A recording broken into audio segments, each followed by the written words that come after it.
Emma Donoghue is the award-winning author and screenwriter of the iconic novel Room, which became an acclaimed Hollywood film. Her Giller-nominated book, The Wonder, was also adapted for the screen. It just premiered at the Toronto International Film Festival. And now her latest book, Haven, has just been released, and we welcome to Morning Live Emma Donoghue. Thank you so much for joining us this morning. Good morning, Bob. So this setting, speaking of your books being turned, Hollywood loves your books, and they are constantly turned into movies. Now this one, I think we've actually already seen it in a movie, the island where it's based, Skellig Island. That's right. Haven is set at the very first point of recorded history of the island Skellig Michael, where three monks in my story are the very first human beings to set foot on it, and they're trying to found the most isolated, away from it all monastery they possibly can. And viewers will have glimpsed this beautiful island in several of the Star Wars movies, where it stands in for Luke Skywalker's hideaway. And it was so covered with real puffins that they had to include those in the Star Wars movies as porgs. So it's a landscape like nowhere else, Bob. I was just staggered by it as I went on a boat trip around it, and by the end of the boat trip, I had this entire novel in my head. It was that fast. Well, you know, they say that things come fast if you spend many years preparing for them. So yes, right.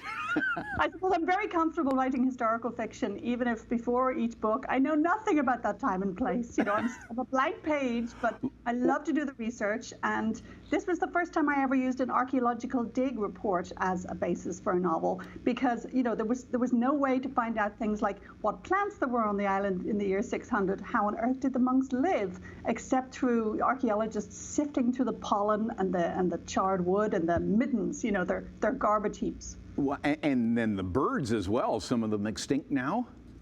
That's right, yes. I decided that it was very plausible that the great auk would have been all over that island in those days, because I wanted to give a little hint of how even a story of three men on a rock can stand in for what all of us collectively are doing on this big rock, third rock from the sun.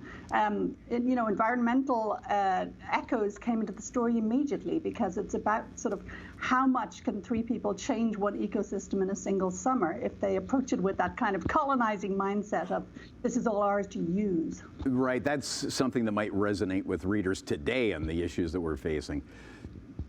Very much, and politically too. You know, as I was writing it, I was reading about things like, you know, finding of graves at residential schools. That mindset of, you know, claiming territory that you see as empty and claiming it for your big international organization, which in this case was the early Christian church. It's very similar to the appalling colonization that we see the echoes of today. Yeah. Now these monks led by Art and Cormac and Trian. So Art came up with the idea of setting up the monastery on this island, which turned out to be a horrible idea.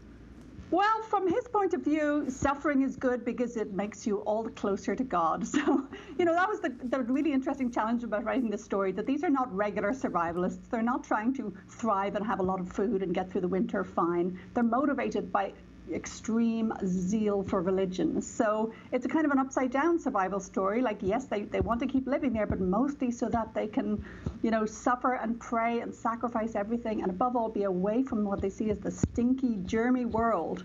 You know, this was at a time of widespread plagues and pestilences and pandemics, and I was writing it during COVID, very much in that spirit of exploring, you know, people's revulsion against the world, and they're longing for a kind of a fresh start, you know, somewhere right. Clean. But that fresh start, there's always baggage that comes to that new location, right? Isn't there always? Yes, they're assuming that, you know, sin is the fault of other people, and specifically women, and if they can just, you know, three men withdraw to this isolated, pure rock, they won't be bothered by any of those low human impulses. So yeah, they bring the seeds of their own doom with them, of course. Right. Now, this is actually kind of a theme, like Room. I mean, isolation and these kind of trials and tribulations. And you actually wrote this in isolation. So how was that with COVID? It was actually the perfect escape for me, because, you know, instead of fretting over things like, you know, ordering my groceries online and, you know, where would we score toilet paper?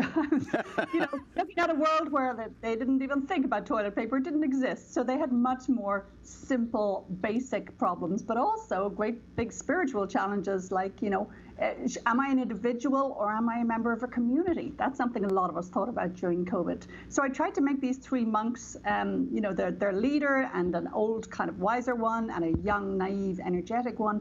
I tried to make them a kind of a functioning family and see how they could possibly manage to look after each other and do all the things they needed to do to last on that rock, or whether the conflicts between them would make it all crack apart. And again, set on this exotic island and in 600 AD. Such an original idea, like all your other works. It's in stores now and, of course, available online. And we know the movie's going to be coming based on your track record. Emma Donoghue, thanks for joining us. Thank you so much.